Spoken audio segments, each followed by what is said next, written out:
I feel like let's do just a slight brief introduction before I continue with whatever is happening. So Beatrice, do you mind starting, and then Anthony, you go next? No, I don't mind starting. Good morning. My name is Beatrice. I'm the Communications and Knowledge Management Officer at Friends of Lake Turkana. I'm with my colleague, Barbara. What do you want to say? Hi, I'm called Barbara. I'm an intern here at Friends of Lake Turkana. Yes, and we're happy to be here. We didn't see your faces.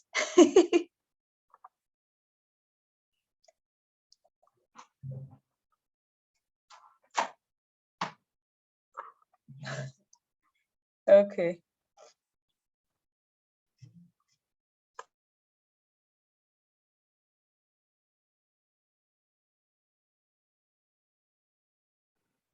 Masha, would you mind introducing yourself?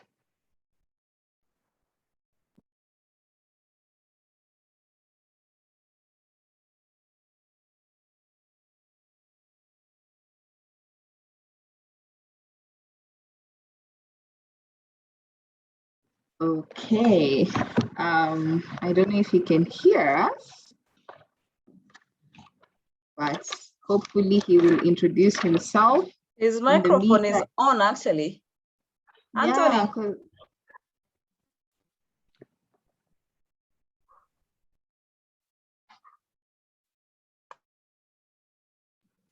I think he's logged out, but anyway, I can do a mini introduction for Anthony. So Anthony Masha works for IPD. It's an organization in Malindi, Kilifi. Yeah, so he's a project officer. Okay, so do we wait for him before we continue? Because we just have Beatrice and Barbara right now. I think let's give him a minute to rejoin.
Beatrice, I hope you bear with us. I'm really sorry.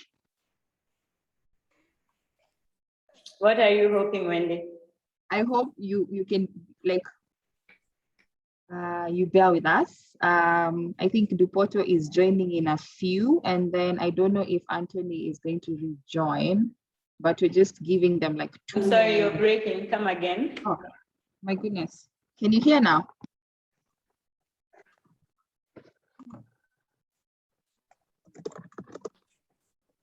My goodness. Wendy. Can you hear me now? Hello? I can hear you, Wendy. Oh, okay. Okay, can't hear you guys. I think our internet has a problem. Because I can see you're talking. Yeah, I was just thinking. Maybe you can turn on your video, Beatrice. Turn off. Okay, let me just leave and then join again. Give me a minute.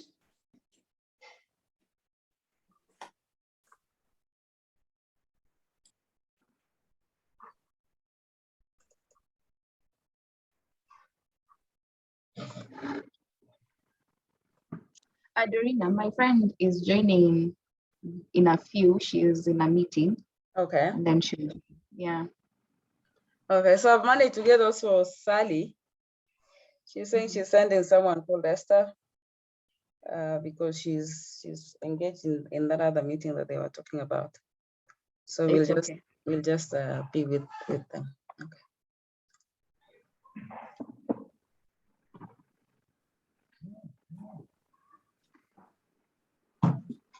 Let me try call Anthony and see if he's joining.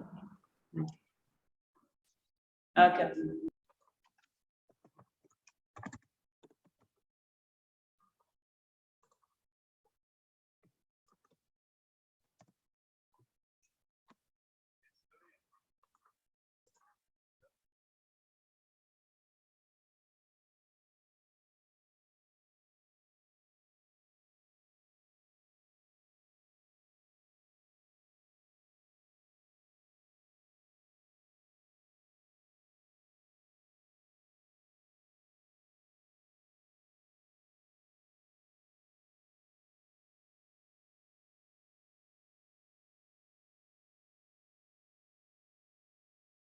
And Beatrice and Barbara already did the introduction, so we were just waiting for you or Anthony to do the introduction and then we proceed.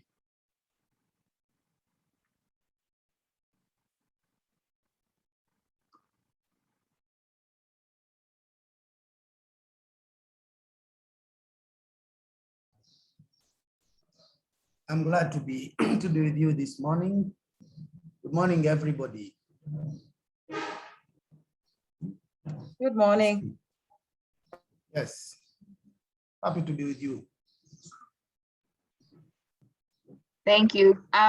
So for today's session, we're just mainly going to speak more about social media and how we can use it for policy advocacy. So we will do like, I know when we were doing our inception meetings, we briefly went through like the communication strategy for voice and what social media is. So we will be like reintroducing social media, looking at how to prioritize it, conversions, targets, defining personas, and how you can just be able to create good content for your respective pages that you're active on.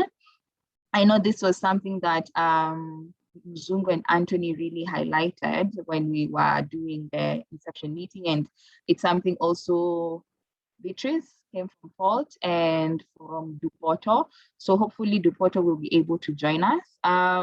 So I have a friend and a colleague. She's very good in terms of using social media for advocacy and influencing policy changes. She will be joining in a few minutes. She is just wrapping up another meeting and then she'll be joining, and then she will take us through some sessions in terms of curating content calendars and how you can effectively use social media for advocacy.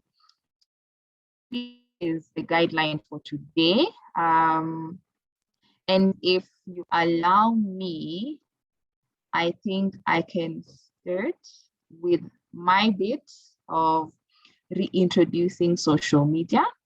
In case I am going too fast, please let me know so that I can be slower. In case you have any questions, feel free to just stop me, and then before we continue. So how do we start our ideal social media journey? Because I know for Friends for Fault, you have a Twitter presence and you're very active on it, and you have a Facebook presence. I don't know if you have thought about engaging in other different social media platforms. And also for Zungu, I know you guys have a presence on Facebook. So this is how you start your ideal journey. So 3 main things for social media: to create awareness,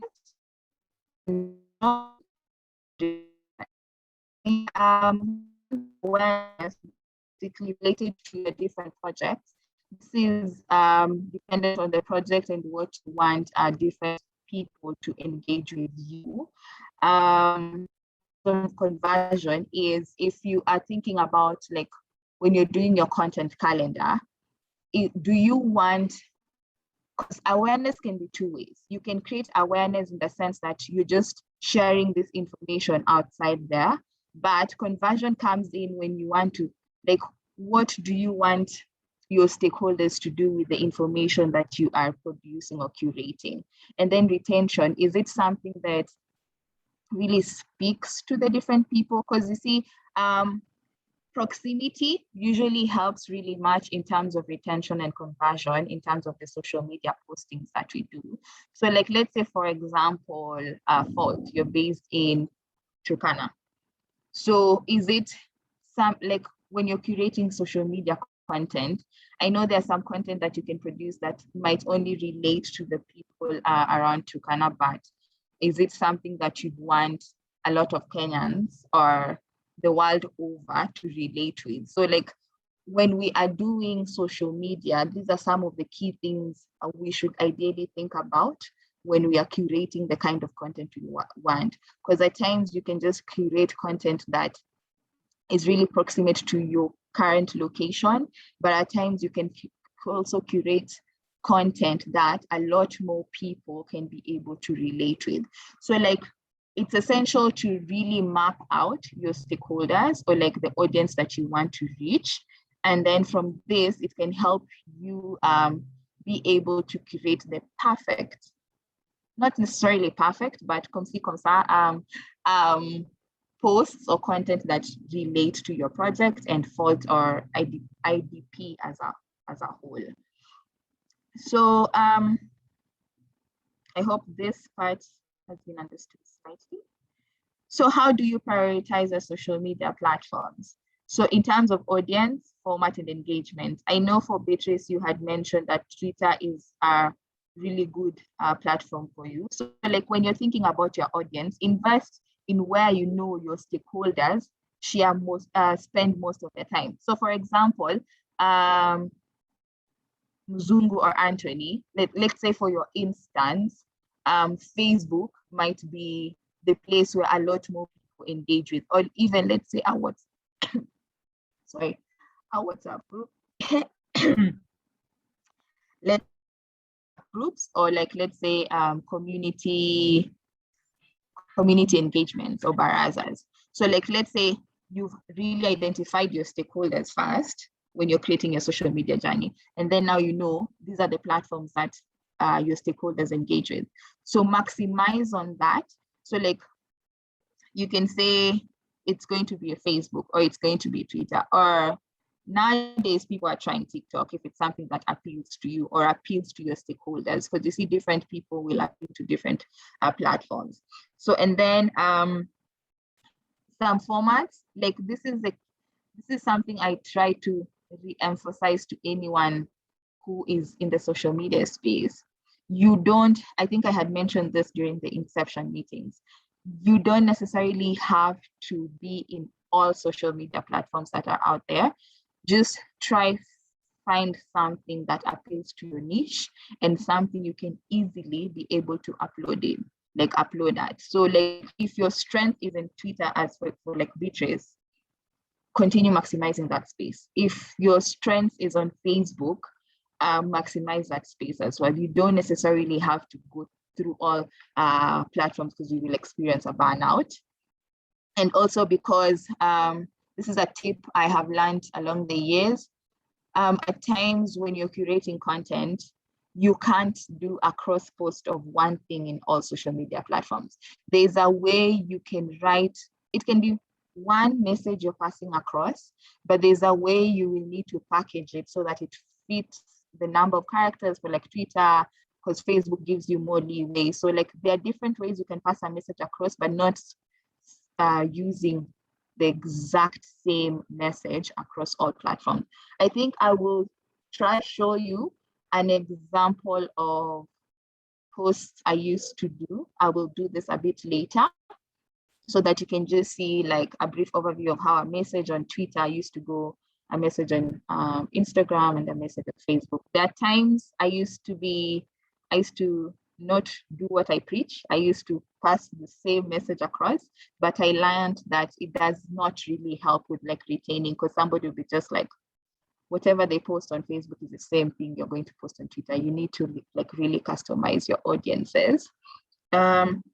So engagement, if you find a strong, like let's say, if you find a strong community on Facebook, for instance, you can use the different, looking for the right word, you can use the different ways to engage with people. So you can do like a poll, you can do a Facebook Live where like somebody, like let's say Anthony is talking about a certain issue that the community is facing in terms of owning their land and legal rights and property.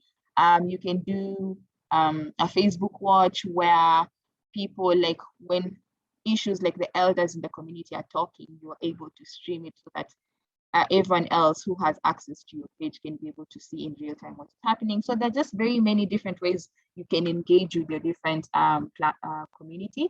Because there's this new thing, I don't know if Beatrice you've been able to try it. I think it's called Twitter Space. I think it's relatively new. It's only been there for like a month now, but it's like a podcasting session, but in real life. So like you can create a conversation, and then it pops up to anyone who follows you will receive a notification that you are doing the Twitter Space, and then you can be having a conversation in real time, and then other people can request to join. It's something similar to Instagram Live if you've been able to do it. So there are just very many new interesting ways you can be able to really use the social media space. So like the conversion funnel when it comes to social media. So it goes to like awareness, and then you go to engagement, and then conversion, and then retention. Twitter Spaces, yes. So so when you create awareness, you're pulling in people to be interested in the conversations you're driving across your social media platforms and what you're trying to work on and the solutions you're bringing. Engagement, like how I was mentioning before, what new, different, interesting things are you doing with the that very interested in engaging with you? Because you see, when you just post a poster and information, it can become a little bit monotonous. So like it won't be really appealing to your audiences per se. So like when you try different new things, somebody will be like, oh, okay, they did this new thing. How do you do this? I want to do this. And it will, like the more creative you are, the easier it is to engage with people, and the more attractive your social media pages will be, and the more you can advocate for the issues you are finding solutions for. Conversion is where like there's usually I was mentioning before, awareness and conversion. So like awareness can just be like you post, the message has gone across, people have double tapped, liked it, but that's it. But conversion is your post influencing or evoking somebody to want to ask more. Like let's say you post something in relation to, like let's say how Anthony usually gives us updates on the WhatsApp group of the meetings they've been able to have. So like let's say for example he was doing that on the Facebook page. When you post it, how you package the information, is it appealing for somebody to want to ask more, like to say, okay, this meeting happened, so what were the outcomes? Were there any solutions that you guys came up with? Is there something like an action point that came from it? Like, is it just a post to create awareness that this happened? Or is this a post that you want somebody to actively ask and engage with and tell you, okay, so what are you doing? And then like they can also remember, and the next time you post something similar, they can be like, a month ago you posted this. What were the results? So like, I don't know if I'm making sense, but that's the drift in terms of conversion. And then retention. Retention is all about creativity, how you make your engagement snappy. Is it something that remains at the back of my memory? Like, is it something when I see, I can be able to remember it 3 months down the line? I can be like, these guys did a really good campaign, or these guys did a really, like, the post they created had a very strong message in how they did it, that I always remember it, and I use it when communicating different things. My laptop is hanging. So I know for Beatrice, you're a social media person, like you're a comms person, so yeah, the social media management. So in terms of social media management, this is, even for me, I have to say, I'm not an expert when it comes to social media and creating content. It's a learning journey and a learning curve for me. I have to say one thing that I learned, I think a year ago, was the importance of having calendars. When you have a social media calendar, it can be able to help you really know what kind of content you're putting across, what you have already talked about, and it can even help you plan ahead. So like, let's say, for example, for voice, I know a practice that has been happening with the Comms Hub is they would have a calendar. So like you can easily just put a calendar for the whole year, but you plan your weekly content like on a Friday, if you know what exactly you're going to do the next week, like some of the key projects. So the thing that helps with the calendar is that at times you're supposed to post frequently, but this is dependent on your manpower and your strength. So for example, you can say you are only going to post 3 times in a week.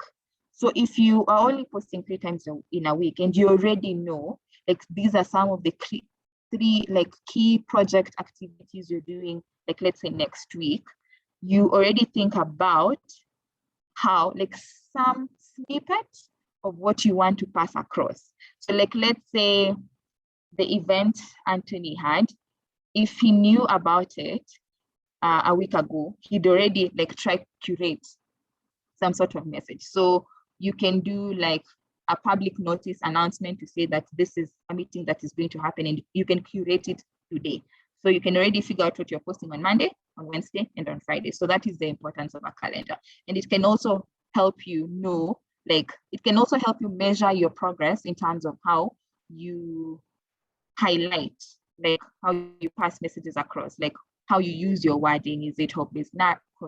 Is it hope-based narrative? Is it something you need to improve on? And then it can also help in terms of when you're doing your analysis at the end of the month. Then you can be able to know this post really did well. Maybe it's because I phrased it like this. Yeah, and then scheduling. I don't know if any of you has experience with scheduling posts, but it is also a lifesaver and it can help you save on time. So like, let's say when you have your calendar and you already know what you're going to post on Monday, Wednesday, and Friday, you can already post this on a Monday. You can schedule them on Monday and then you'll be like, this one is Wednesday, 11 a.m. This one is Friday, 2 p.m. So you can already do that. I used to ask my friend to show you if she can, how she does her social media scheduling. I used to do it for voice, but right now I don't have it. Because scheduling you can do for anything. You can do it for Facebook, you can do it for Twitter, you can do it for MailChimp when you want to send out a newsletter, if you send out newsletters. So that is just an important part in terms of social media management. I see Esther has joined and Sarah has joined. Do we give them 1 minute to introduce themselves before we continue? Esther? Yes. Okay. Good morning, everyone. My name is Esther Mkamori. I'm a program officer with United Disabled Persons of Kenya. Thank you.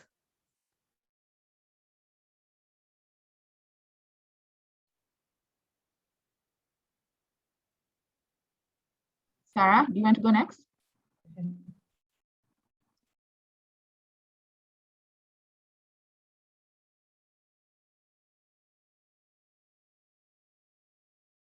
Can't hear you.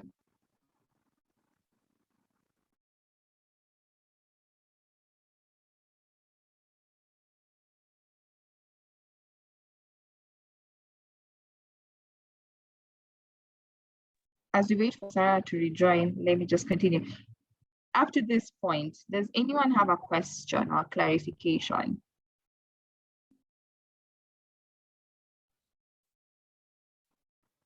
Wendy, Yes.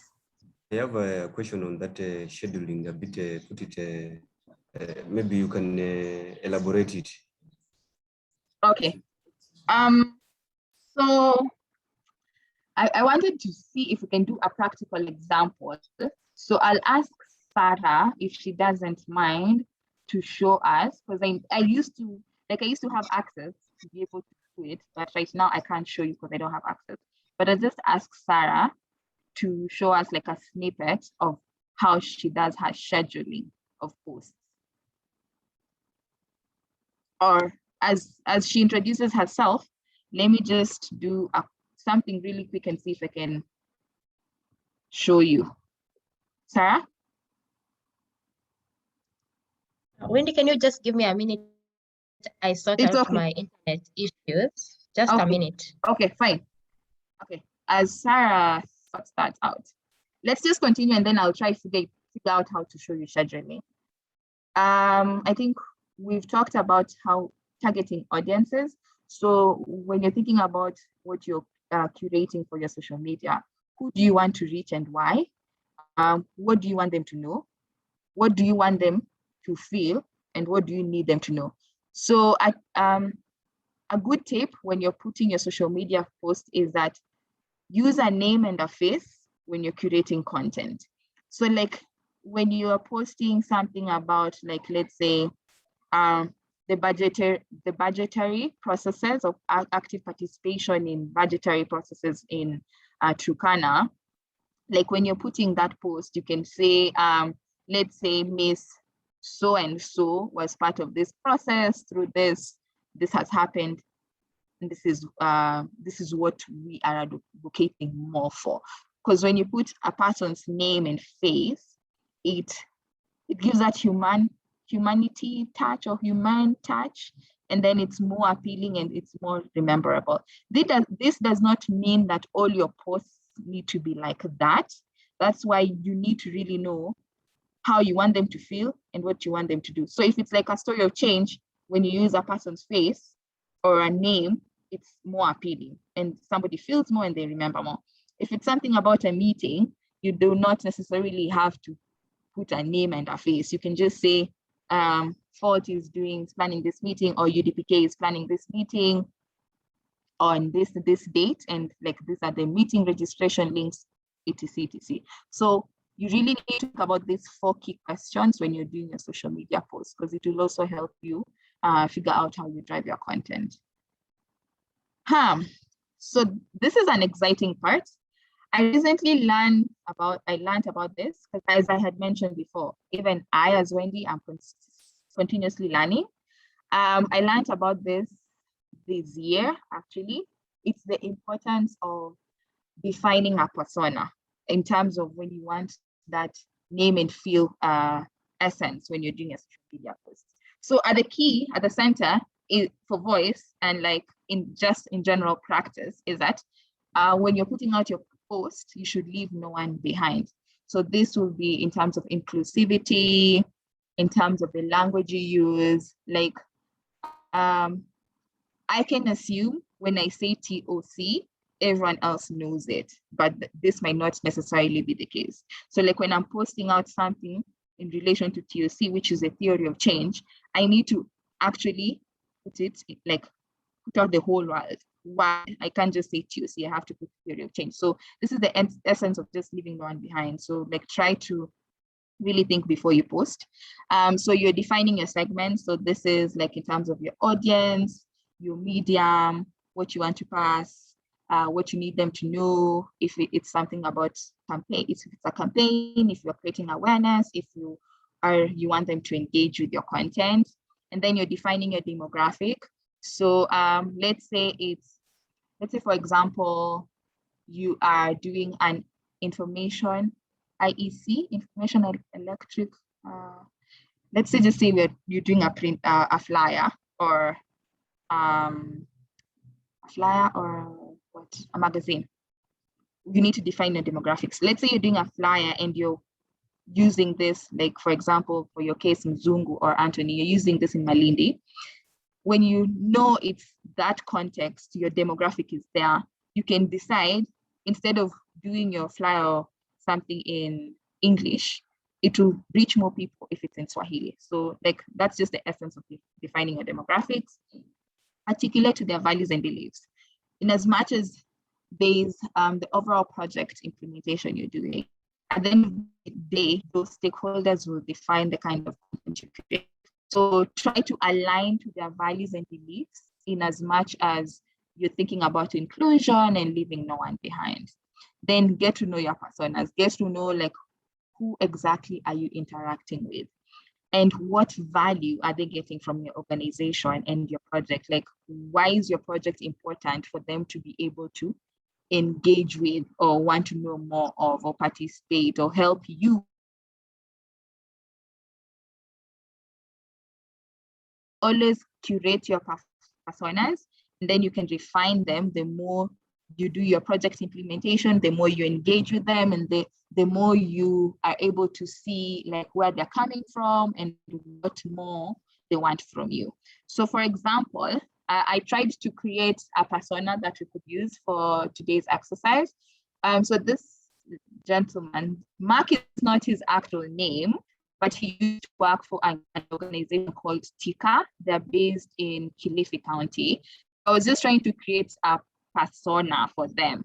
So for example, this can help you like plan your content. So like, this is Mark, he's 28 years old. He believes in the theme, leave no one behind. He loves technology and spends a lot of time on Twitter, Spotify, and Pinterest to get inspired and drive conversation. He has an Oppo, has a HP laptop. He drives a Honda Fit. He's a youth board member in an organization that advocates for sustainable diets and using green energy for cooking. He spends most of his time hanging out with friends when he's not playing football, as I mentioned. So like, when you ideally are thinking about your demographics and you've figured out what kind of stakeholders you want, or stakeholders that engage with your content, your platform, it can help you really curate the content you share with them. So for example, when you look at this example of a persona, who can tell me like what will be the active mediums to reach him specifically in terms of when you're creating awareness or advocating for your project? Like, what does this persona say?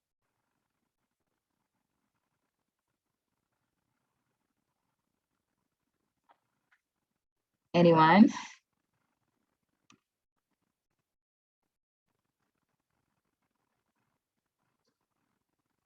Zungu, Esther, Beatrice. I'm saying that he spends a lot of time on Twitter. You could reach him via Twitter. Wendy, Yes. maybe you repeat again the question. Oh, so I was just saying, well, based on this example of a persona, how would you engage?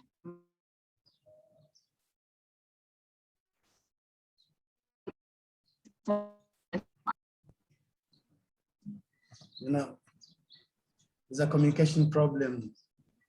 We can't hear you. Oh, really? Can you? Okay. Yes, when you froze, huh? We couldn't hear you. Oh, really? I'm sorry. Can you hear now? You're breaking, Wendy. Yeah, I think there's a problem with the networks. Yeah. If you hear me, you let me know. Just do a thumbs up if you can hear me. I think my network is. Yeah, we can hear you. Okay, great. So I was just saying, dear Lord, I was just saying, based on this persona, what do you think of Mark? How can you reach Mark?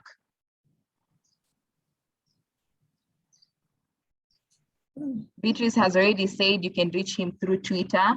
And we can reach him through Spotify. Good. So that means you can do a podcast and he can be able to listen to it. So, and also when you think about Pinterest, because Pinterest is usually very graphical or it's just posters, you can also be able to know that when you create a very engaging poster, he can be able to see it because it's something that appeals to him because he spends most time and looking at certain things like that. You can also be able to see that through Spotify. So Zungu, I remember you had said before how you used a song to pass a message. So you can be able to say, okay, something that is musical related can be able to appeal to Mark, and that is a way you can also be able to advocate. So there are very many different things of how creating an ideal persona can help you do the kind of content you want. You can also be able to know that things related to green energy, even if it's not something your project is currently implementing, but it's something that is of interest to him. So it's another way you can reach out to a personality like Mark. Yeah, so I wanted us to redo social media do's and don'ts. So if it's possible, entirely, and bold, if it's possible, update your stakeholders before the media, or at least at the same time. So like, let's say you are doing a press release or something, before you send it to your media contacts, also post it on social media that this and this will be happening. Provide stakeholder service. So this is just in terms of ensuring that if somebody reaches out to you in terms of clarifying a question or a post or something you posted on social media, please reply to that individual. Like, let's say if I, Wendy, saw a post on your feed, whichever platform it is, and I was asking for a specific thing, when you're replying, reply to me. So reply to Wendy, don't generalize it because it will not feel like you personalized that feedback, and it will not make me feel like a valued stakeholder when it comes to engaging with your content. Try to answer every query you get in 3 days, or if you can't do it, let people know that you'll be able to do it a bit later or at a certain time frame. Try to practice more of community dialogue. So like in terms of the Twitter spaces, in terms of the Facebook watch or Facebook live. So just try to personalize your content so that more people have the feel that you are engaging with them more. So don't ignore comments or questions. Always acknowledge that people are interested in your project and what you're doing and how you're communicating. Don't forget to update your community of major events that happened offline, because majority of the time, a lot of people spend time on social media, and not a lot of people have access to all the key activities we're doing offline. So like, let's say, for example, today, Dupoto was doing a meeting with stakeholders. It's an offline event. So update your online community of what has happened so that they are able to know that this happened, and they can, like, you are you're not at the back of their mind, but you're always something that you're like an organization, or your project is something that you always remember. And then this is the thing I was trying to preach, and I was like, I've not been good at it. Don't use social media to broadcast the same communication as it's done on traditional media. So for example, if you have an article, or you are able to do a piece with Nation Media or Standard, let that, because that's traditional media, let that communication remain as is. And then when you're posting something, if it's related to the same article, try recustomize the words that you're using. You can just, don't use the same word for word of what is in the newspaper on your social media. Try to be creative and snappy. And then, yeah, not all communications fit one medium. You can say you are doing an interview, write it as a blog post, and then share. If you have a website, post it on your website, share that link. So just try to think of very different creative ways you can do it. I'm here to brainstorm with you, like how you can be able to do certain things in more creative ways. So always feel free to reach out in terms of you want, Like, let's say you want to run a campaign, or you want to do something, or you've seen a key project highlight that you really want to amplify, and you don't know which specific medium or way to package it, feel free to reach out, and then we can brainstorm and think of the best way to do it. Yeah, so thank you for listening. Asante. Yes, Dorina? Thank you so much, Wendy. I have a more of a question. Sure. What you're talking about engaging with your community, what do you do in a case where there's a lot of negative comments? So for example, there's a sort of a hot topic or hot debate that is very divisive, and maybe your organization is working on it. So maybe just an example, it's not a reality. If, for example, Friends of Turkana are doing a campaign, and it's maybe targeting county governments, and there are people on the ground who don't necessarily agree with the position that Friends of Turkana has taken. So how do you respond to negative content that is generated in your feed? So do you respond to those? Do you engage with them, or what do you do? Yes. I feel like the thing with social media is the internet never sleeps, and the internet never forgets. So if you get a positive comment, well and good. If you get a negative comment, it's advisable that you actually engage with it. So find out what the position, the person who did this, like engage with that person, try to figure out where the headspace is coming from. And then you see, the thing with negative comments is it can be an opportunity for you to drive a conversation and build awareness as to why, like, let's say you are in this position and this is not necessarily the position the other person is. So it can be an opportunity for you to have a middle ground or conversation. And even you can decide, like, from that negative comment, if it was on Facebook or Twitter, build a conversation, reach out to that person, build a conversation, bring both stakeholders. So bring that person, bring a person from the county government, have fault representative, and have a conversation so that you can see how you, at the end of the day, give solutions or bring awareness, or like just do a mind shift change, so to speak. Yes, Esther.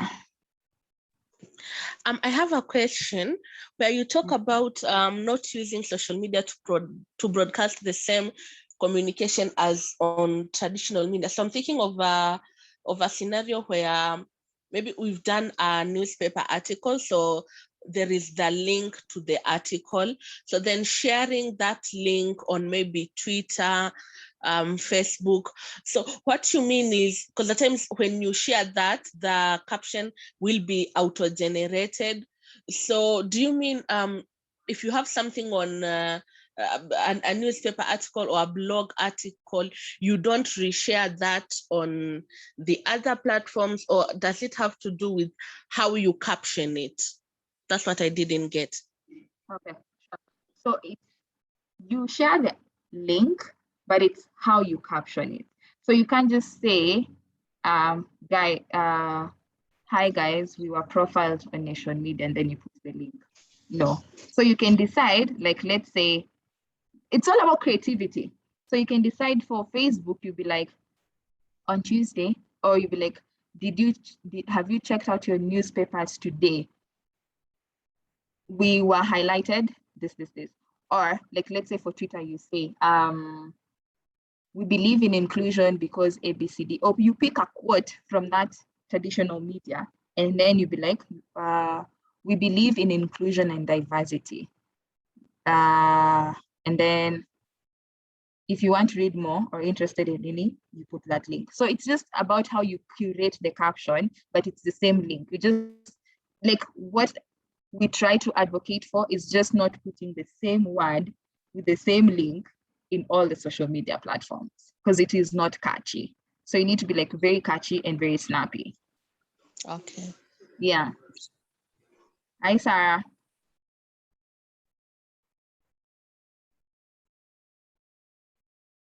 Hi, Wendy.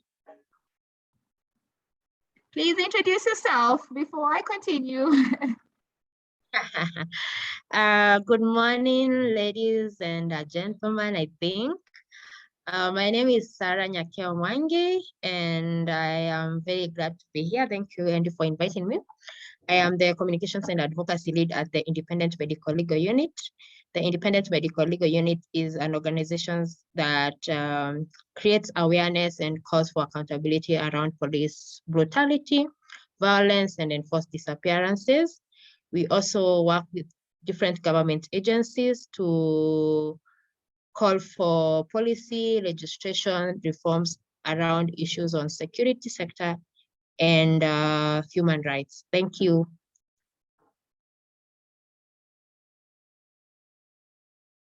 Thanks. So Sarah, I needed to request you. I know Muzungu and Anthony had asked something in terms of scheduling, and I wanted to request if you can show them from your end how you schedule posts, like on Twitter and Facebook. And I'm looking for something else as you show them that, and then I'll do this next week. Okay, just a quick one. Just put it.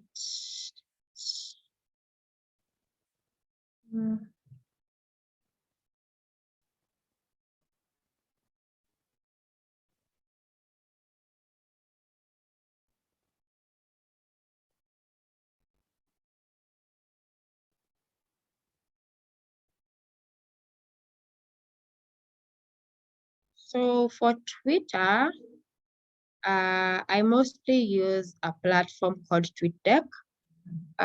So for TweetDeck, you're able to schedule the day and the time of when you want the post to go out. Scheduling is important, especially if you're doing a campaign, so that you don't keep on coming back to post after every, for example, if you decided that your campaign is going to be an hourly thing, a 2 hours thing. So you're able to schedule the posts depending on how you want them to come out. So for Twitter, we use TweetDeck. I'm just a minute, it loads so that I'm able to show you. Yeah, and for Facebook, you can still use the Facebook and schedule them for the time you want them to come out. Just a minute. So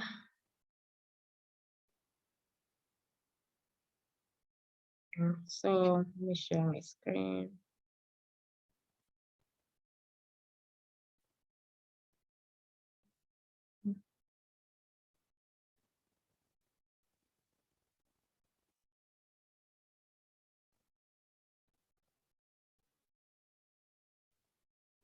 So is everybody able to see my screen? Yes, we can see it from our side. Thank you. Thank you. So if this is the TweetDeck, it's just you'll just search on Google TweetDeck, and then it has this kind of a setup where you have the home. So the home is where you're able to see all the posts coming in from the different people you followed. So there's the notification bar, then there's the mentions bar, and then there's the scheduled posts bar. Yeah. So if you want to post something, let me just take something I had posted maybe yesterday. And you want to you want to schedule something, for example, if you want to it to go out on a Saturday, because Saturday is not a working day for most of us. So what you do is, what you do is, okay, just a minute.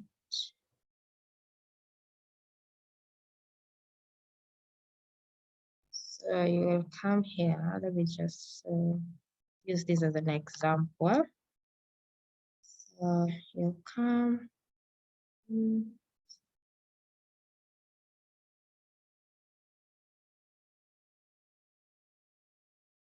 So just come here, tweet.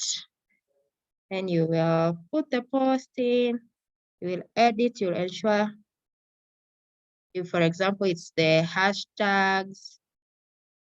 Let's say we are saying hashtag human rights,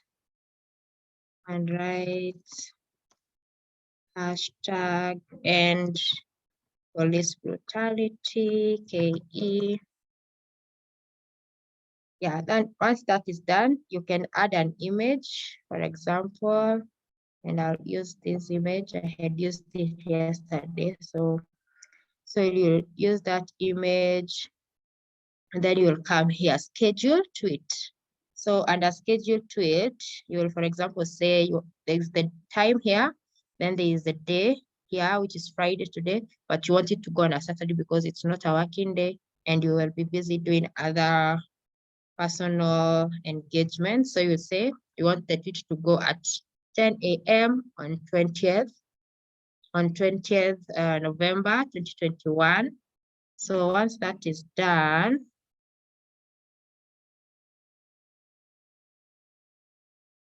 able to do that. So you see it has said it's scheduled on 10 a.m. on Saturday 20th November. Then you'll just come here and say tweet at that time. So once that is done, it will come to the scheduled posts bar.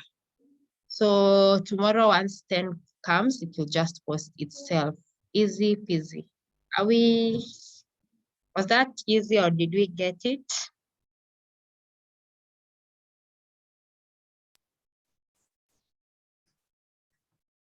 I think from our side, we get it. Yeah. Yeah, I got it.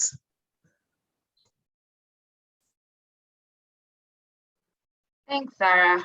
Yeah, so Thank you. this is one of the easiest way to be able to really maximize your time. So you just do this, forget about it, focus on other things. I wanted to show you an example of some Facebook, some social media content that I did. Apologies, it is something that I did in 2019. I haven't done social media in a minute. But so for example, this is one message because it was a blog article that was done, but you can see the different ways I packaged the information based on the platform. So you can see in Facebook, this is how I curated my content. And then you can see the difference in how I packaged the same message on Twitter. This went out on the Voice website. So my laptop is really hanging. If you can hear me, let me know. So this is one example, the first one, and then this is like the second example. Because different platforms, like I think for Twitter, you can only put 150 characters. So you really need to make your content very snappy. You can't put the same long post on Facebook that you're putting on Twitter. You have to really package it. Yeah, short words. Yeah, so some were the same, like this one in terms of Indonesia and engaged media, because it can be, it's continuous development, knowing how to really package this and how you can do it. So this is just an example of curating the different ways and making it shorter and snappier. And then the second thing I wanted to show you was an example of the comms voice communication content plan. This is for Voice Global. So we really try to curtail our social media. So like for Voice, we have a newsletter. So like we really customized our communication content plan. So like this is just a slide. So this section is specifically for the newsletter. So we put our themes, we've put, so, and our demographics or our target audience are our rights holders. And then we put the theme, and then we put like the action where this content is coming from.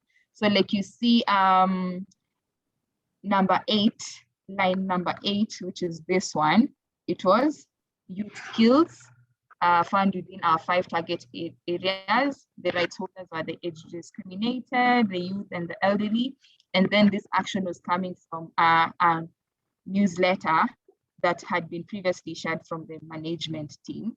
So this is like our content plan for voice newsletter. And then these are all the past thematic days that we have celebrated. So this was, I think, 2019. So it's also a way for you to just track and be able to know, like, the next year, what are your key focuses on? And then you see for voice, we focus on, when we're doing campaigns, for example, we focus on campaigns that are recognized by the UN Women. And then you see when we have our grantee partners on board, we can be able to really curtail this. So like, let's say this section for grantees, we can be able to know which specific grantees per country works on this specific theme. So like International Day for Elderly Persons, this is the hashtag we are thinking about. So this is the hashtag we use. This is our target group in terms of rights holders. And these are the potential grantees who would potentially reach out to create content with. So it's just, then we realized that in as much as we celebrate content based on UN recognized days, there might be specific events that are happening regionally that are not necessarily celebrated or recognized by UN, but are important for our rights holders. So we had to figure out which days these are and we put the date so that you remember, and then you can be able to do it. And then for this section is like all the contacts you need. So like for us, this is the contacts for all voice staff who you can be able to reach out to be able to give this content from. And then these are voice-led campaigns. So we know for voice specifically, for let's say, for example, January to March, this is like an additional amplification that voice does, separate from the international UN recognized days, separate from the regional recognized days. This is something like, let's say, International Wheelchair Day. We have a partner in Kenya who works along this theme. So in Jan to quarter, we'll be like, specifically, we'll focus on this as part of this main event. If we still don't know what our partners are doing or told us, we leave it open. And then these are the themes we might focus on. We try to figure out which current partners are doing this. And then you see, this is what I was saying, when you have an idea, we can always brainstorm on how best to do the advocacy or communication. So like, this is like a short plan thought process of how we think about it. So we'd be like, let's say we do a short clip of videos that will run on our website, or we do a live stream on social media. And then like nearer to the day, we'll be like, so which specific social media platform are we using? Are we using Twitter? Are we using Facebook? But it's just an idea to help you when the time comes to be able to create this. Like you see, this one is for like International Domestic Workers Day. So what are we thinking about? We're thinking about doing an animation. We're thinking about doing this. We figure out who our target audiences are, or who we can help partner with to create different content. So this is what I was saying, having a social media content calendar really is helpful because it just helps you track and plan accordingly. I think, remember me telling you how you can be able to have like a calendar and then you can be able to plan. So like you see, this is what our current comms hub is doing. Like for them, they post every single day. So like this is last year, 30th November. Like they put this is the same message that is going on Facebook, because this was like a search for a consultancy. So it was the same message. So you put it here, you put it here, you put it here. Like, you know, it goes on Facebook, Twitter, and Instagram, you know, the link, and then you can schedule it so that by that time, it is already up. So you don't have to redo it. So yeah, this is basically how we do our content calendar. Any questions as of now?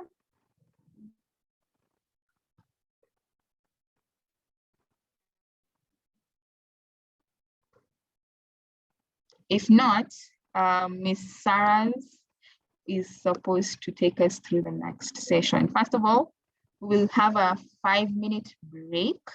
And then when we come back, Sarah will take us through two different sessions, how to create a content plan, like a practical example of how to do it, or a poster or anything you might be interested in figuring out how to do. And then she will take us through the importance of social media for advocacy and some of the things she's been able to do. And yeah, that have influenced change. So I'm inviting you to go for a break. It's currently 10:44. So let's see each other back here by, let's put it at 10:50. I will play some music in the meantime.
Press me down, they can brush me off my feet. They can even break my bones. I got sheer down. They can even lose my nuts. They can even dismantle my body. Oh, but they can never stop my voice. They can never stop my voice. They can stop our voice, they can stop our voice, you know. Cause you know our voice is global and you know. Even when we come and go, our voice you keep on leaving, you should know. They can never stop your voice, they can never stop our voice. So keep your voice global, reach high. It's your legacy when you die. You should always know that they can never stop your voice. They can never stop our voice. So keep your voice global. You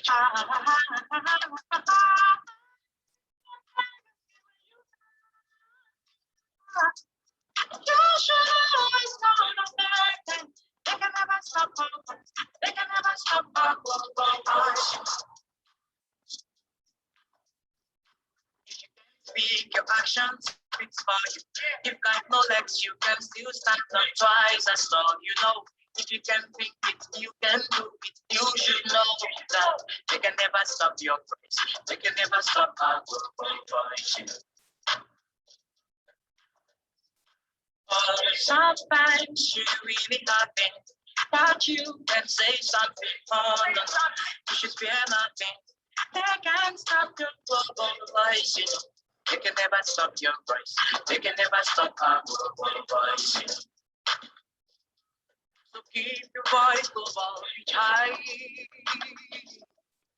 It's your legacy when you die. You should always know that they can never stop your voice. They can never stop our voice. So keep your voice global, reach high. It's a legacy when you die. You should always know that they can never stop our voice. They can never stop our voice.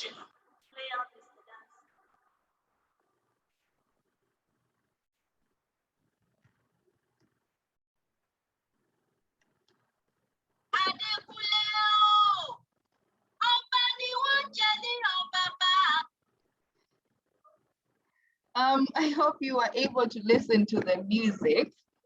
I will send the link in the chat.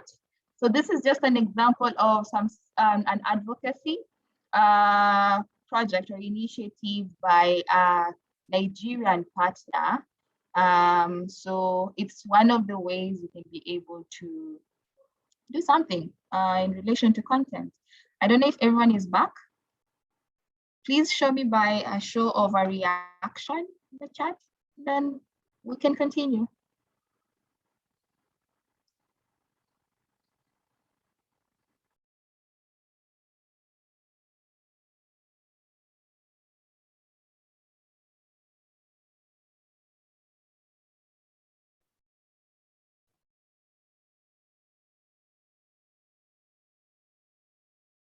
Is everybody back?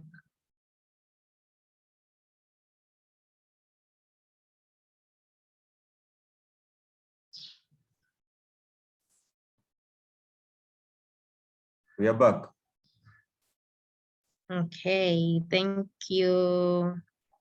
So I would like to, I hopefully want this session to be very engaging, because we sometimes when we come to for these trainings, we come thinking that our grantees, our trainees don't actually know these things. So I'll just start with asking, like, what are some of the social media platforms that you've been using, and how have you been using them? And why did you choose those specific social media platforms? You can just answer randomly so that you can just understand the needs assessment of the people I am engaging, and what exactly do you want to learn? Because we somehow know how to do it, we know how to do a Facebook post, but exactly what do we want to achieve with this learning session? Yeah. So any of the three can answer.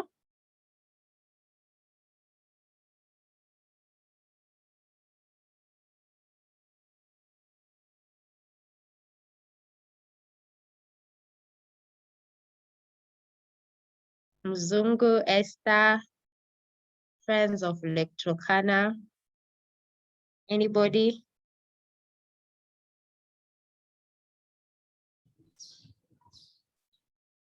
I think one of the most interesting thing about social media is the fact that it is meant for information sharing. Yes. It is the purpose of information sharing. But you know, as this presentation comes to reality, you know, there are now issues which are coming in my mind, because if it's for information sharing, as the first speakers did put it, who are your target? Is through the social media, are you able to reach your target community? I think that is a major question. For me to share information with you, for me to share information with other grantees is very practical on using the social media which we selected. But I'm now looking at it from the other side, that are those communities which are there on the ground, the people we are reaching out, as you are putting it, can they really access this information and so learn and share and understand what we are trying to do? Okay. Thank you, Mzungu. And I think that is what I was supposed to say next. I've been in the communication social media space for a long time, and every time you join a different organization, I will speak from my experience. Every time you join a different organization, there's that pressure of, are we on Facebook? Are we on Twitter? Are we on Instagram? But after years of practice, I have now come to realize whatever you're talking about, that for me, what I always say is that not every social media is your social media. Because at the end of the day, it's about the audiences you want to reach. And I would say, because most of the voice grantees are from the people who are on the ground, I want to think that we have two sets of audiences. We have the beneficiaries of our project, the people we are reaching, the rights holders, and you cannot forget the other audiences, the donors, aka the Voice Global, and any other donor you would want to target. So those are two sets of audiences you want to reach. You want to reach your beneficiaries, the people in the community, the rights holders, etc., etc. And you also want to reach these donors, these development partners. You want to show Wendy that you are working and the kind of impact you're making on the ground. And you sit down and you ask yourself, where are the donors prominent in? Where are the beneficiaries prominent in? And according to statistics and according to even our global what is it called? Our global and even the African reach in regards to social media, it's obvious that Facebook is #1 because most of the audiences, people who are in the grassroots are on Facebook. And our donors, our development partners, the Voice Globals, if you want to target, for example, UN, if you want to target other donors in the kind of work you do, you'll definitely find them on Twitter. And those are the people you also want to reach, depending on how far you want your work to be known and what kind of support you want to get from these development partners. So I think for me, I've been able to understand that you don't have to be in all social media platforms, because at the end of the day, social media comes with a lot of content development. And once you are in every social media platform, and every social media platform comes with its own way of developing content. There's the Twitter where it's the 140 characters. There's the Facebook where you can do up to 1,000 characters. There's the LinkedIn. There's the Instagram where their main content is photos. And of course, you don't want to put less quality photos on Instagram. So I think for us is to first understand where are our audiences. And if we are able to understand where our audiences are, we are able to reach the people we want to reach. And I will give an example of where I currently work. Where I currently work, I would say I still have the same type of audiences, because I am also somehow, I do the same work as you do. I want to reach the grassroots, I want to reach the government, and I want also to reach the development partners. So for me, I chose to be on Facebook, on Twitter, and on LinkedIn. Reasons: Facebook is where a lot of people from the grassroots are, and I want the people from the grassroots to know what IMLU does. And I want them to know IMLU, if I am hurt by a police officer, if I'm hurt by a state agent, there is IMLU. And of course, I want to put content out there that aligns with the beneficiaries, the people IMLU has helped to get justice in regards to police violence. So Facebook is for mostly, and you'll find the engagement on Facebook in regards to the work I do. It's people telling me, oh, I was beaten by a police officer. How can I get help? You also find other engaging content on IMLU helped me in 2018. Thank you for the work you do. So such kind of people. So then you come to Twitter. On Twitter, I target the young Kenyans who, we live in a world where young people are about creating change, or they think they want to create change. So I am there for the young people, I'm there for the government agencies, I'm there for the development partners, and I'm also there for people who, for example, the members of parliament, the governors are engaging there, the Matakaruas, for example, people who actually see your work and, for example, want to be associated with your work. So as Wendy had already indicated, that Twitter always wants the short text. So on Twitter, I definitely engage around achievements, because we've also forgotten that our organizations do a lot of work, and we need to tell people, by the way, this happened, we've been nominated for such an award. This is the kind of work we've done. This is the kind of impact we are creating. And Twitter is very good at that because people actually get to see the kind of work you do, and you never know, maybe somebody from, for example, the UN is seeing the kind of work you do in Turkana and they want to be associated with that and they want to support you in that. The other thing, I chose LinkedIn because LinkedIn is a platform where professionals engage, and professionals want to know the kind of work you're doing, the kind of achievements you're doing. And on LinkedIn, I'm able to also target the development partners and people who are in the space and would want to partner with our organization to do a specific task. So for me, those are my three main social media platforms that I use in the current job I work for. You never know, you'd go to another organization where they are big on Instagram. For example, Amnesty International are big on Instagram because they have very impactful and eye-striking photos that will solicit some kind of call to actions by different people in the world.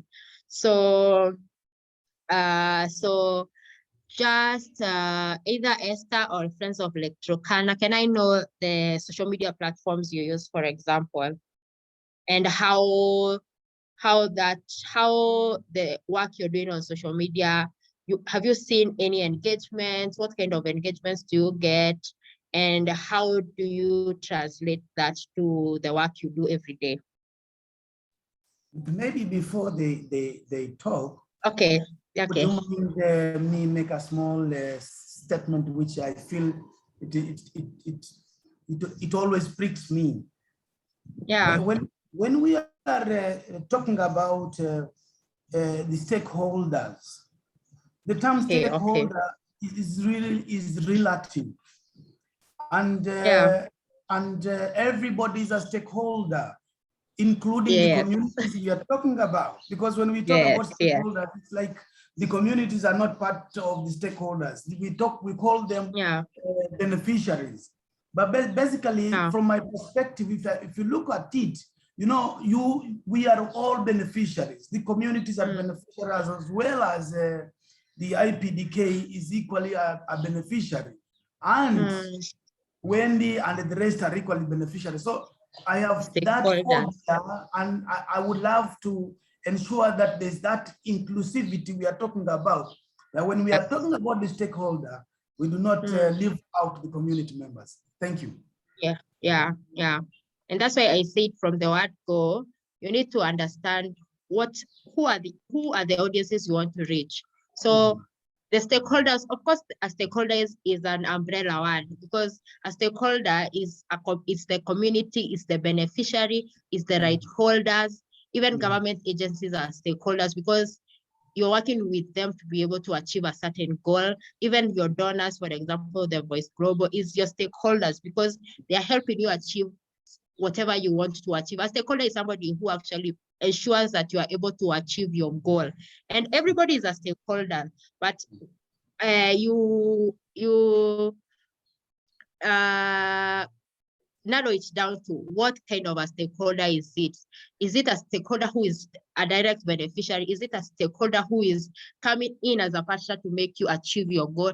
Is it a stakeholder who is giving you money to be able to achieve the goal? So for me, all of us are stakeholders, but what are the kind of input we are putting into your work to be able to achieve your goal? Yeah, so for me, that's how I define stakeholders. Yes, and of course, hashtag leave no one behind, because all of us, we are working to achieve the same goal. If we achieve a world that is human rights based, a world that respects and upholds human rights, it's for the benefit of everybody, of the governments, of the donors, of the beneficiaries, of the grassroots organizations. So Electrocana, Friends of Electrocana and Esther, can I just understand what some social media platforms you use and what kind of information you throw out there for the world to see? I don't know if I can go first. Yeah, sure. So for you, DPK, our main back in the day, we were on Facebook, but then for a long period of time, we kind of weren't very active on Facebook. So when we came back, about 4 years back, we became more active on Twitter. So currently we are very active on Twitter, and our engagements on Twitter is basically targeting government agencies, our partners, donors, and then also we have, being an organization working in the disability sector, we have these I don't want to call them influencers, but kind of those key persons with disabilities who are very vocal. So those are some of the other people that we also use. And we use the platform basically to amplify the work that we are doing, achievements that we are making, and then to advocacy as well. And then recently we've gotten on LinkedIn. It's still they're still quite new on LinkedIn, but as well on LinkedIn, it's the same, just sharing the work that we are doing, the achievements that we are doing, and then also doing advocacy, passing along messages around inclusion. For our members or the rights holders, now this is the beneficiaries, the platforms where we reach the most is Facebook, and then we have WhatsApp. So good. Yeah, and I don't know how WhatsApp fits in there, but because we have groups with leaders of organizations of persons with disabilities from Mashinani, so we'll be passing along, especially for these beneficiaries, what we are doing, our activities, how they can be involved. Those are the kind of messages now passed to beneficiaries on Facebook and WhatsApp. Yeah. Perfect. That's perfect. That's perfect. And just before you finish, what kind of content do you put out there? Is it photos? Is it videos? Is it just text? Is it infographics? What kind of content do you put out on those social media platforms? We do all. So we'll share infographics, we'll share images, we'll share videos. Also, I forgot to mention, we tried out YouTube where we document activities that we are doing and get feedback from beneficiaries, although YouTube hasn't picked up very well. Okay, thank you very much, Friends of Lake Turkana.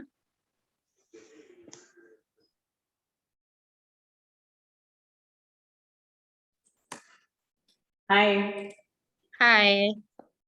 Just put on my video so that you can see as you. So for Friends of Lake Turkana, it's pretty similar. We use WhatsApp, we use Facebook, we use Twitter, we use Instagram, and we're on YouTube. But on YouTube, we haven't quite built the following yet. On LinkedIn, not yet on LinkedIn. We're not active on LinkedIn. We have our presence there, but we're not active on LinkedIn. So for us with social media, it's not an addition to the work that we do, it's at the core of the work that we do, because it's definitely at the core of the work that we do, because it influences a lot of the programs that we do. It influences, if we're going to have even conversations on traditional media, they will come from the kind of feedback that we're getting on social media and the content that we're being given on social media, whether it's WhatsApp. If you're working with community monitors in the community and oversight committee, which are the people who are in the villages, they'll tell us, for example, today morning we had an incident of insecurity. And this is what is happening right now. And then now we can know how to deal with that, even outside social media, offline. We can know how to deal with that, how to engage the authorities. If we are having a public participation on the budget process, for example, we will go on Facebook and we will say, so the public participation is happening on such and such date, but we want your thoughts. Send us, inbox us, what do you think of this budget? We will share a link to the budget. What do you think of this? Let us know. And then that informs the feedback that we give to county government. So it really is at the core of the work that we do, especially when it comes to Facebook and WhatsApp. It's everything. We cannot be off social media. We cannot be off social media. It's at everything that we do. And I think because we've been like that for a while, people expect. So even if you don't post maybe for 2 days, what is going on? What is good? People are I think they've been able to own the organization through social media. They feel like, and when we're talking to the community through social media, I think we also try to use language that is inclusive. So it's not us as friends of Lake Turkana we are doing, it's us as a community. So that you feel like you're part of the community. What do you think? You're part of it. This is a good idea. Exactly. Do you think this is a good idea? What are your thoughts? Please let us know and all that. So we try to be as inclusive as possible. And I think that helps with the engagement and also retention of the community. When it comes to Twitter, I think that's when we meet people who are more outside our community, but are part of the more global narrative. Yeah, so that's where we can build coalitions with other indigenous organizations working on similar things. People working on women and women empowerment and women rights. That's where we can build coalitions. We can highlight work being done by other organizations. For example, if Voice is talking about something, we can retweet, we can join conversation, we can join the spaces. So that's where we build a lot more coalition and reach the donors, partners, and everybody who is now outside our immediate community. I think that's where, on Twitter, that's where we're able to reach them. But I'd say for us, social media is really at the core of the work that we do. There's really no other way of looking. Yeah. So thank you, guys. And Wendy, I think your team here knows these things. Yeah, and I love what Friends of Turkana say, that their work, the social media is at the core of their work. And I have not met people who actually say that, because I think people just feel like social media is something we just see Friends of Turkana are doing it, but we join so that we are not left behind. But I think with also time, I've seen that donors are also becoming very vigilant on whether you're on social media, because it's obvious that 70% of the world right now is young people, and young people spend a lot of time on social media. And if people don't know what you're doing, there's almost a probability of imagine the work you're doing is not relevant. And thank you very much, and you're doing a good job.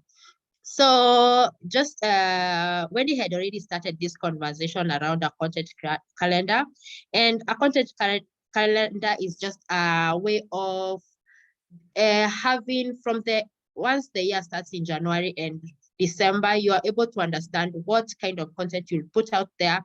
And it also eases your work, because you don't have that pressure of, oh my God, it's International Women's Day, what are we doing?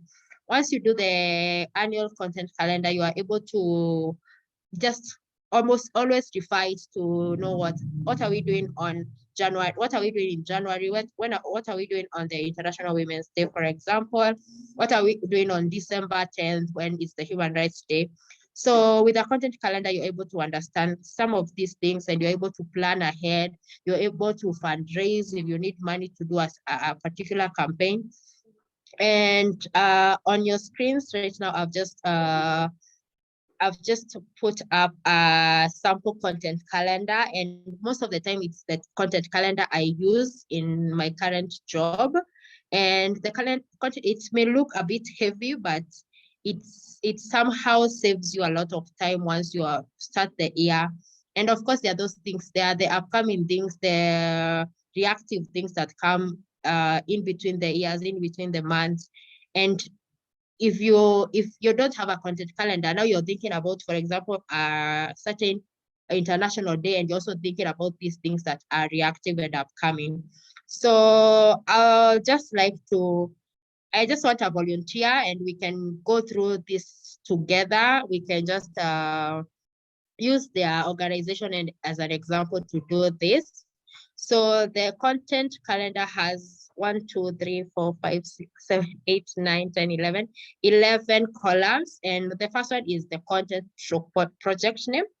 The second is the content type. the other is the team member stroke roles, the publish date, the keyword, the image, the topic stroke value proposition stroke headline, the call to action, the distribution, the author, and the status.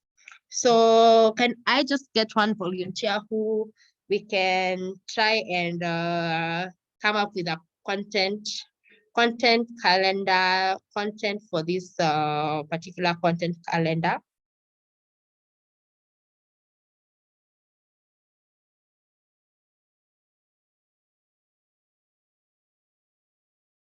A volunteer?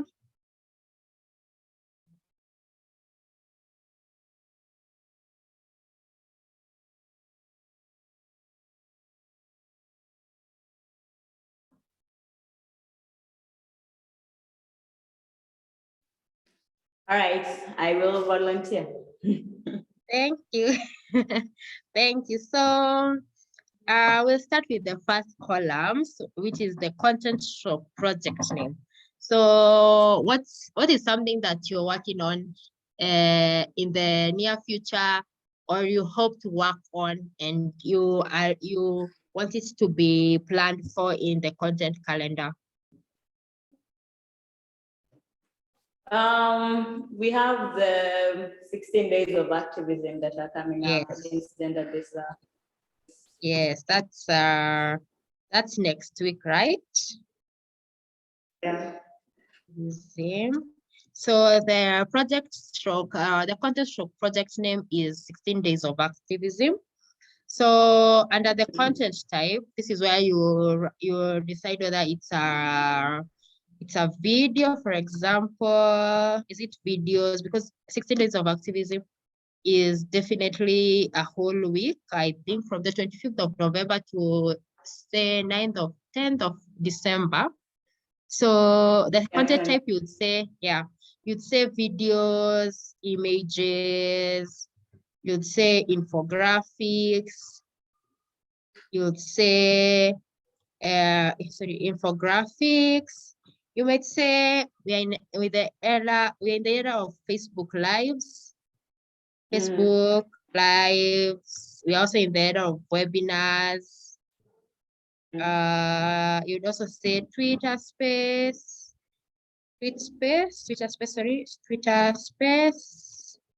stroke tweet chats. So that's a kind of content you want to plan for. Just a few.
I don't know why it's not stuck.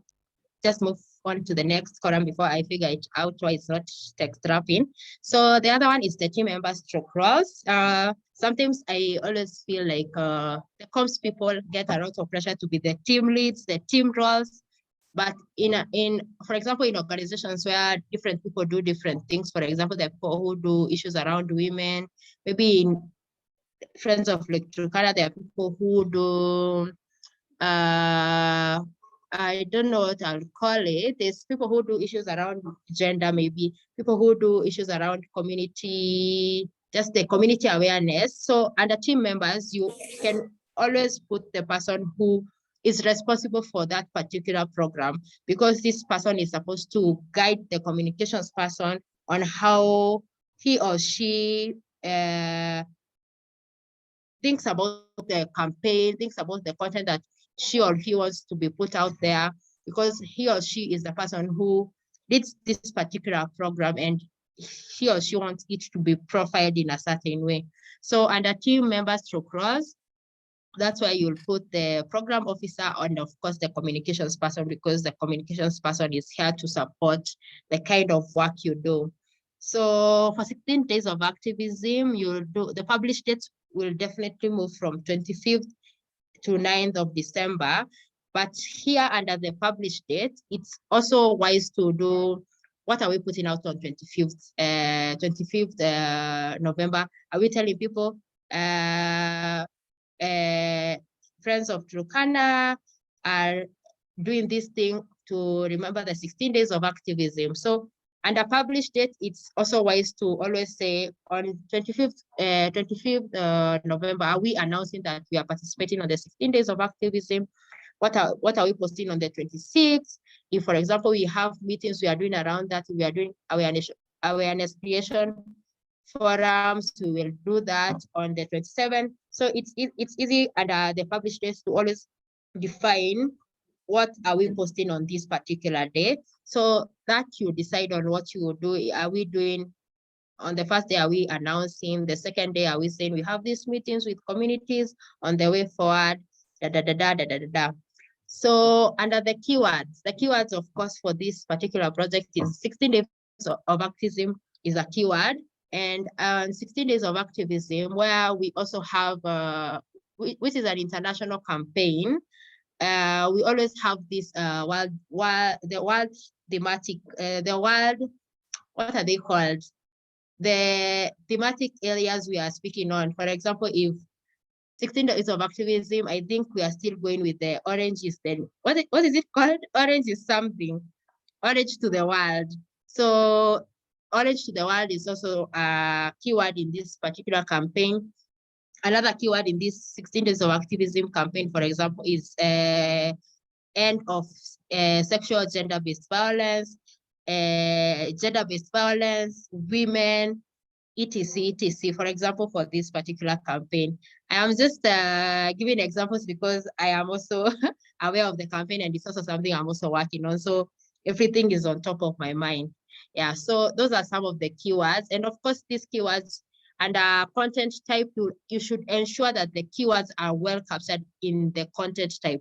If it's for the images, we have that particular theme or whatever you've decided in your organization, in the infographics, in the Facebook Lives, in the webinars, in the Twitter Spaces, and also in the blogs, if you decide to do blogs, etc. So ensure the keywords are there, because once the keywords are there, because this is also something people need to work on, especially when it comes to blogs and also profiling your organization, because keywords are what, if I search today, Friends of Turkana, will I find other Friends of Turkana, but will I find FOLT as the first organization? So that is something. Keywords are very important because they make you relevant in a particular field. So those are some of the keywords. So under the image URL, this is where you store all, for example, all the images, all the videos you use for this particular campaign, and you should have everything together so that if it's, for example, scheduling online, you're able to just pick up and drop and drop and drop. You don't have to go, where is my image? Is it in under file 2021, file voice global, file whatever? So you're able to gather everything you need for this particular campaign in one file or folder, for lack of a better word. So under topic, value proposition, and headline, this is where it goes back to the 16 days of activism, to the topic you're talking about. So the topics of value proposition, for example, in this particular project, we still have to go back to 16 days of activism because it's what we are trying to sell. That is our headline. But now under value proposition, you boil it down to the kind of work that Friends of Turkana do. How does 16 days of activism speak to the kind of work you do? Exactly how? If it's, for example, the kind of work I do, I'll give an example with the kind of work I do. where violence, where I do work around torture, rape is a form of torture. So I'm able to coin that around the kind of work you do and how you want, what is the message you want to say on 16 days of activism vis-a-vis the kind of work your organization does, so that they are able to marry each other. Yeah, so the other one is the call to action. The call to action is where you actually ask the audiences, you ask them, if, for example, a good example is when you're doing 16 days of activism and you ask them, join in on the campaign and let's end gender-based violence. A call to action is what you want to tell your audience to do in regards to this campaign. So you can invite them, for example, to participate in the campaign. You can ask them to share it with your friends. You can tell them to retweet and share it widely. You can ask them to share their stories of SGBV.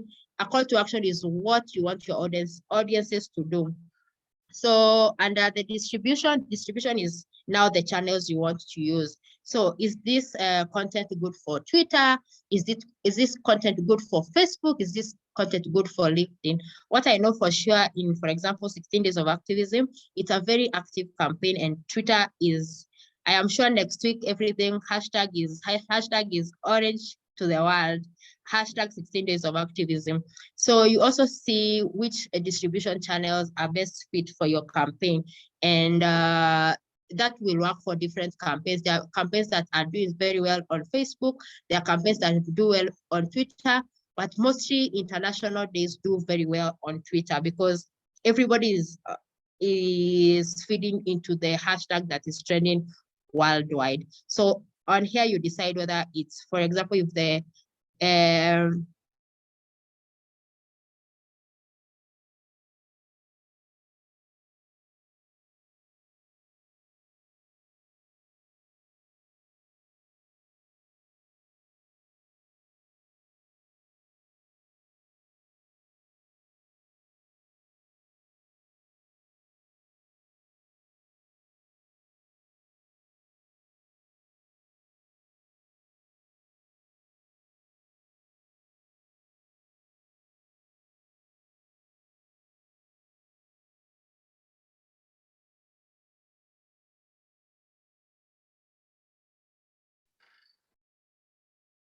Sarah.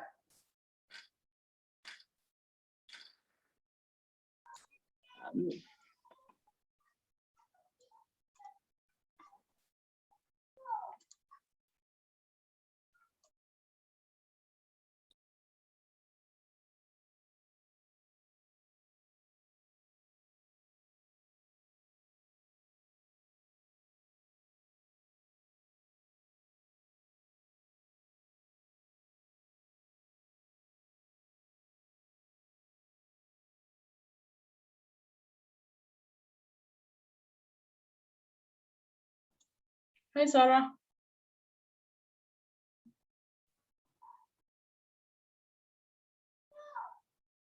hello? Yes, now we can hear you. Sorry, we had lost you. Was it from my end? Looks like it was your end. Yeah. So sorry. I am so sorry for that. So sorry. Let me just share my screen once more. Sorry. Where is that? Okay, just a minute. I'm sorry for that. So yeah, so we were on the last slide. We were on the last slide where we were discussing the distribution. So distribution of, as I said, well, it's either who distribution is the platform that is Facebook, it's Twitter, it's YouTube, etc., etc. So the other, in most cases, is always the comms person, who depends with the organization. Of course, some of our organizations are small organizations and we don't have this particular expertise in our organization.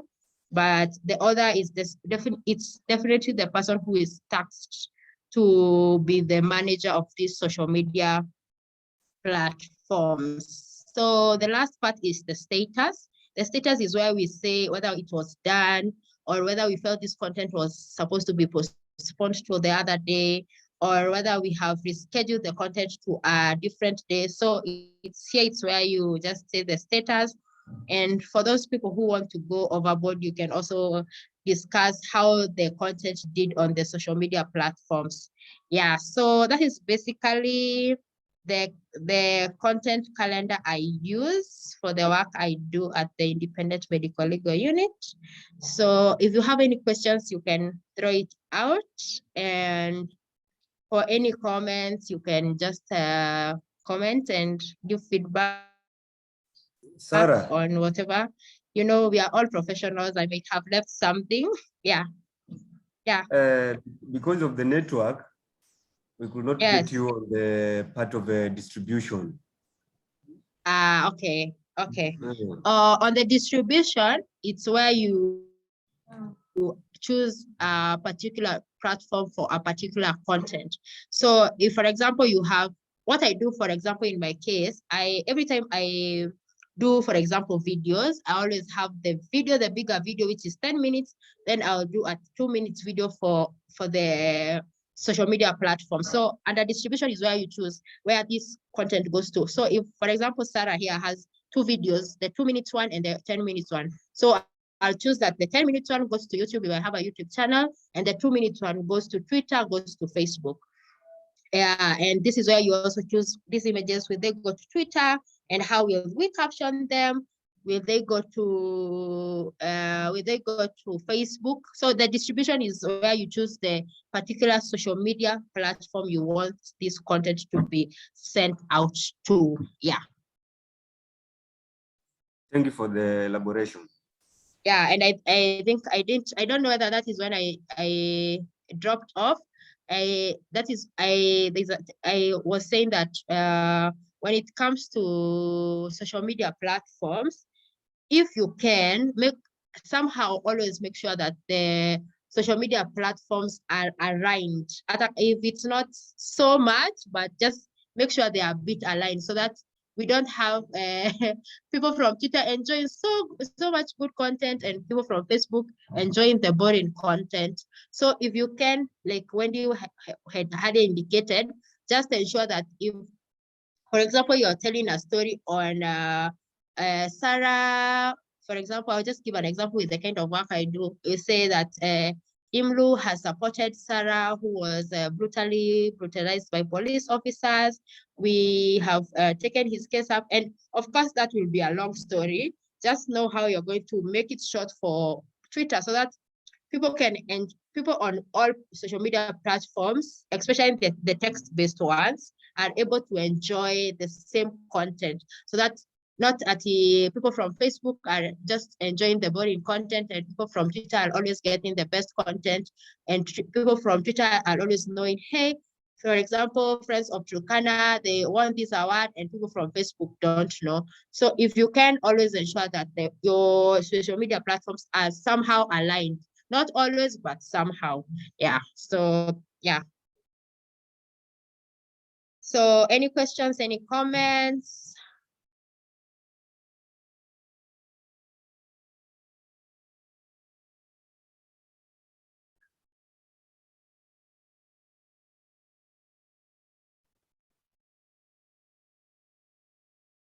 Questions, comments? It's quite interesting and very informative. Thank you very much. Yes, thank you, Sarah. Thank you. Thank you. Welcome, welcome. I think another thing that I was supposed to tackle, and I also think this we can do some other time informatively, but I'll just throw it out there because we are small organizations, but we want to get the best. We want to do the best in terms of content creation. And Wendy had requested if I can just show you guys how we can develop some posters for example, when you are announcing an achievement, for example, which is very important because the donors want to know that we are actually using their money well. Yeah, so because we are small organizations and we don't have a lot of money to invest on such platforms, I will show you one of the best platforms there is, and that it's cheap and it's free, and it makes one of the best some of the best designs, if you ask me, especially if you're also not a professional graphic designer. So the platform is called Canva, and you just go on Google and say Canva. And sometimes if you want to pay for it, you can pay for it. It's not a lot of money, but if you don't have the money, you just use the free version. So on the free version, there is all this. It's very, it has a lot of options. The options are not limited to whatever you have. So you go, for example, if you want to do a Twitter post, you just go under Twitter post. And one of the best things I love about this platform is that you don't also have to overthink in terms of the sizes. You see, for Facebook, there's that size for the image, and for Twitter, there's that size of the image, and for Instagram, there's that size of an image. So if it's a Twitter post, you just come online and you choose a Twitter post, for example. So you go on, you go for the Twitter post, and it on the Twitter post, it will give you options on free designs that you can pick up from. And depending on the kind of content you want to put out there, you decide, maybe it's an announcement, maybe you just want to tell your people, thank you for coming through for this public participation session. Maybe you want to invite people to something, so you can do an invite. Yeah, so under that, you'll of course come here, and you'll see these are the ones I've used recently myself. So for example, if you're using for example, if the ones you see with the crown, those are the ones you need to pay for. But the ones you see here, they don't have any crowns, are the free ones. So let's say we use this one and we say we want to tell our participants, thank you for coming through for a particular meeting. So you just go to sometimes if you want more options, you can just search here and say you want to find posters that are saying thank you. So you look for thank you. You just look. The options are so many, you cannot exhaust them. Yeah, but for this particular session, let's use this one because of course of time. So you come here and you say, you'll do, for example, what do you want to say? You want to tell them, thank you for participating in the recently completed public participation section. So of course, the bigger message is thank you, and then you can edit the rest. So you can come and say friends of the Tulkana say thank you for attending the just concluded public participation forum. Public participation forum. So I don't have the logos for the different organizations, but if you want to upload your logo, you'll just come here and upload media, then the logo will come, then you can insert it. So for example, Friends of Turkana, what are your organizational colors?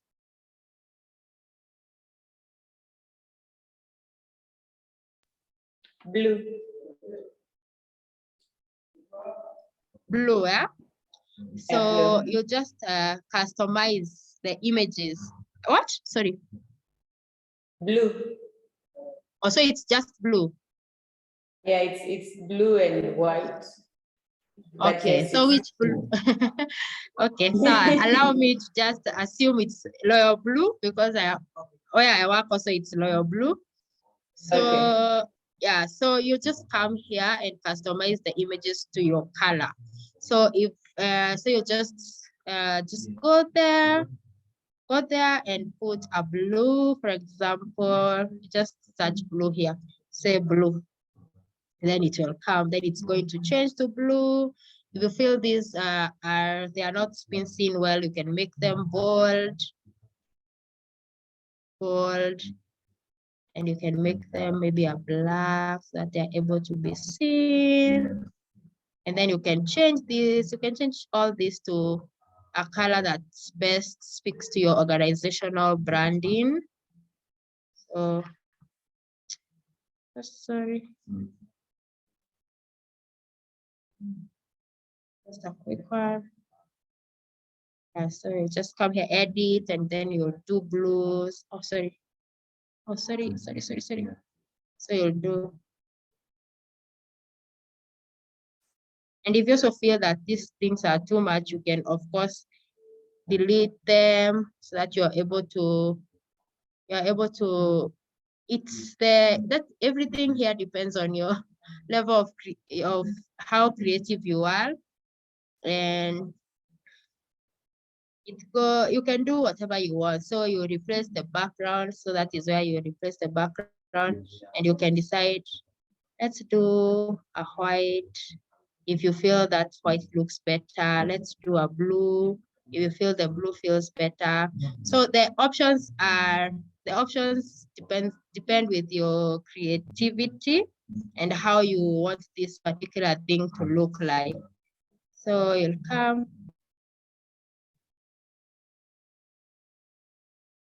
If you want the colors to sink in.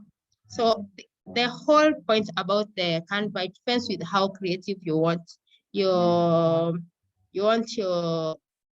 poster to look like and how you want it to feel like, what kind of message do you want to send it out there. So I think once you're done with all that and you're able to change the colors however you deem them fit, you just come here and download. Here, this is the download button, and then you'll say it's a PNG. Of course, a PNG is the best image quality you need to have. Then you'll just download. So it downloads. Yeah, you're able to download it. It's as easy as that. So you're able to download, and here it goes. And the quality is good. I love how easy Canva is and how easy you're able to do your things faster, and you don't need to be a graphic designer, and you're able to get good quality for whatever you want to do for your posters. So any questions on that?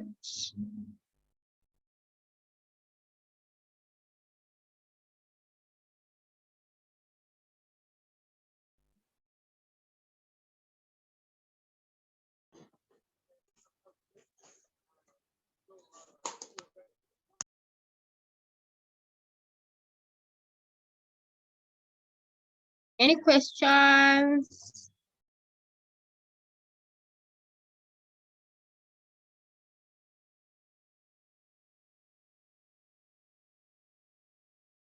Any questions? If there's not any more questions, I think what I can say in terms of social media advocacy is that social media advocacy is the future, because everything is happening on social media. People are reporting cases of brutality on social media, and the public is able to pick up those issues. People are talking about serious policy changes on social media. So we cannot ignore the impact of social media in our day-to-day lives and in our day-to-day work. So what I would request everybody of you is that understand your audiences, and then choose your social medias. And in case of any difficulties in doing this, always reach out to myself, reach out to Wendy, and we are here to help and to ensure that we all are able to achieve our goals in terms of creating awareness, informing, and changing attitudes of the people we work for. So thank you for giving me this opportunity, and thank you for being a good audience. Yeah, so thank you, Wendy. And I think also one thing I forgot to mention is that once you do all these things we do on social media, it's good to just go on your social medias and look for the analytics and tap yourself in the back on the kind of work you're doing. On Twitter, it's easy. You're able to see that on the, for example, Twitter analytics. Just a quick one I show you. I hope I have my Twitter somewhere here. Just a minute. Just a minute.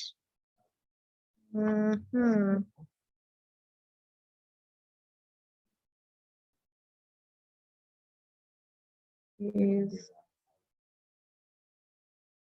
So on Twitter, just give me a minute, Twitter.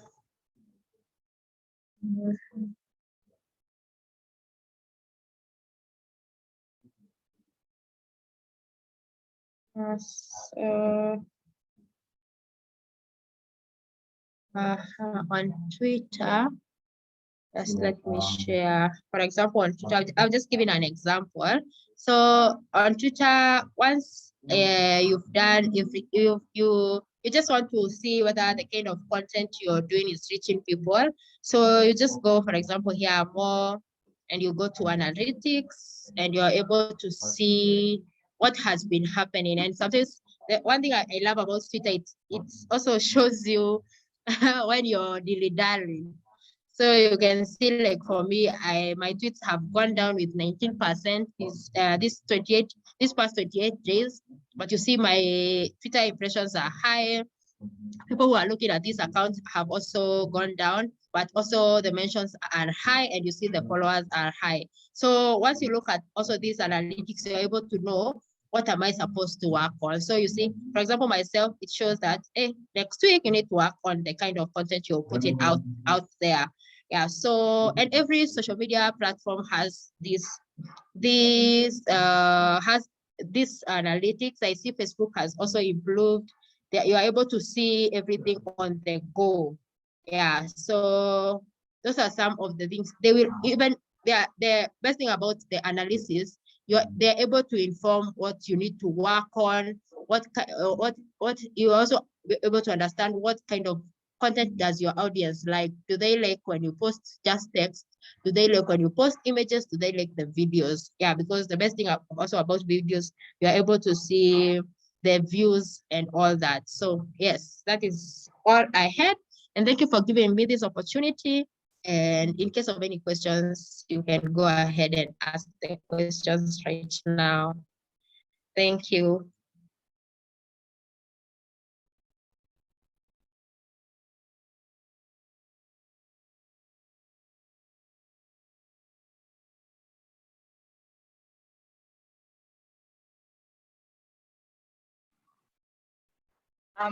As we wait for questions, I have to say thank you so much to everyone who was part of this conversation today.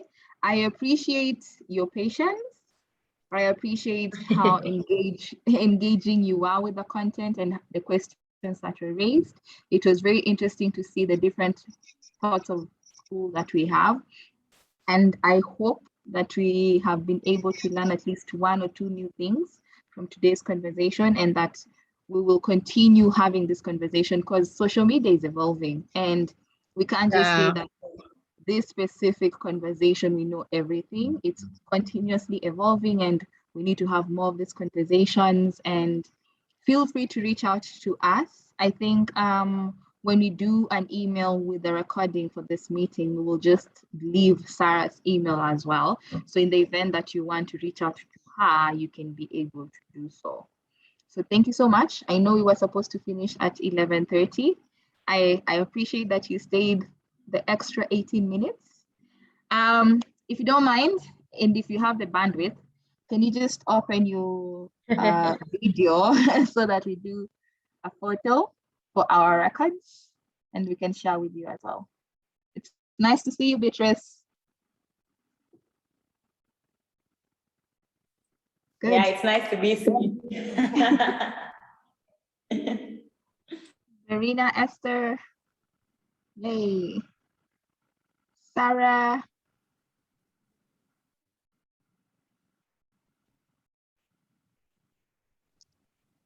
Esther, you're still here with us. We haven't lost you.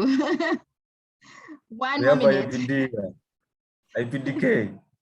You want Yes, us to remove I can see our Masha. I can see Zungu. do you want me to remove my mask? Not really. It's okay. I understand social distancing. We still need to be protected, so it's fine. Good. Thank you so much. Have a fantastic end of the day. Enjoy your weekend. If you have any questions, feel free to reach out to any of us. Thank you, Bye. Wendy. Bye. Bye. Sarah. Bye, everyone. Bye. Wow. So people were looking, they were looking for us in this